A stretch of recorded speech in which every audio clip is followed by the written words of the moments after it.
Thank you, Jonathan. Yes, I was at the Olympic Stadium today, where preparations for the opening ceremonies are well underway. And it has also been confirmed that closing the opening ceremonies, we shall have a performance from Sir Paul McCartney. It was confirmed today on Radio 5 that he has been booked to close the ceremony. In a moment, you're going to see my exclusive interview with him today, talking about the expectations of the performance. But first, I'm going to tell you a bit more about what is to be expected. Over 15,000 people have been booked as the cast for the opening ceremonies, and statements on social networks such as Twitter and Facebook are already highlighting the expectations. Sam Bradley in Wolverhampton says he hopes to see Paul McCartney's Union Jack bass guitar again, what he saw in the Diamond Jubilee. He said it was well cool, and I think I'd have to agree with Sam on that one. I'll now go over to my interview with Sir Paul McCartney.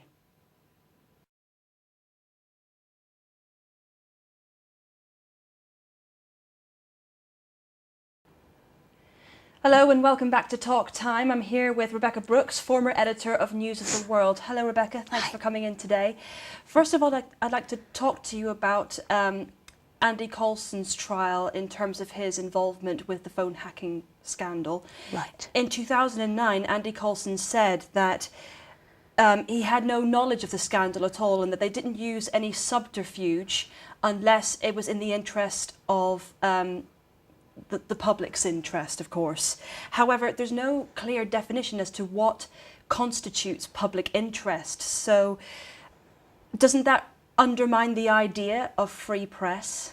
I'm not sure that that'd be a correct term. There is a sense of public interest. Our readers do ask for specific things and certain things, and they want to know about certain things.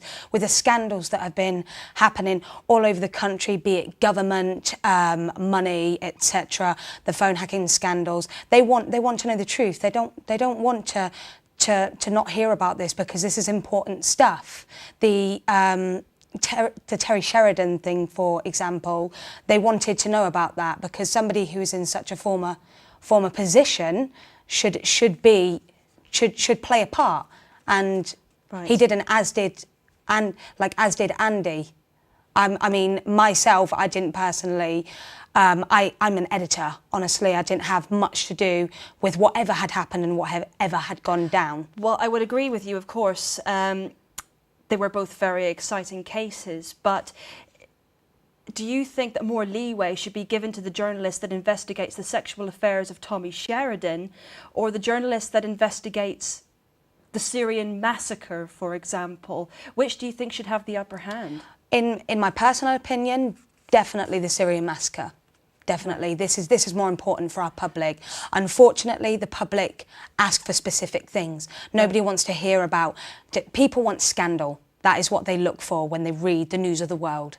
But would you agree that the £500,000 spent in costs to investigate Sheridan's case was possibly a waste on resources and also the efforts of the press?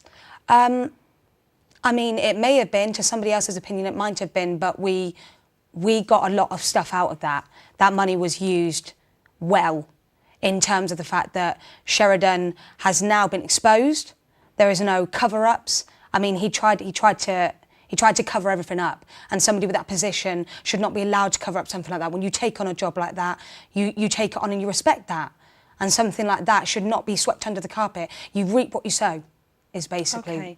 So that's all we have time for today. Thank you again, Rebecca, for coming in to speak to us. Thank you. So I'm Lauren, and you've been watching Talk Time. Good afternoon.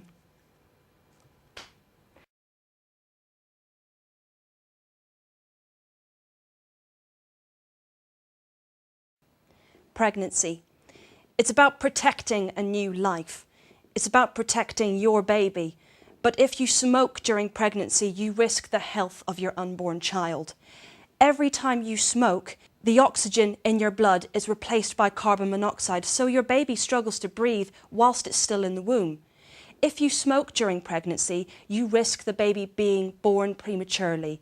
You risk it having underdeveloped organs, poor lung functions, and also the baby is twice as likely to die from cot death. Give your child a voice and say no to smoke.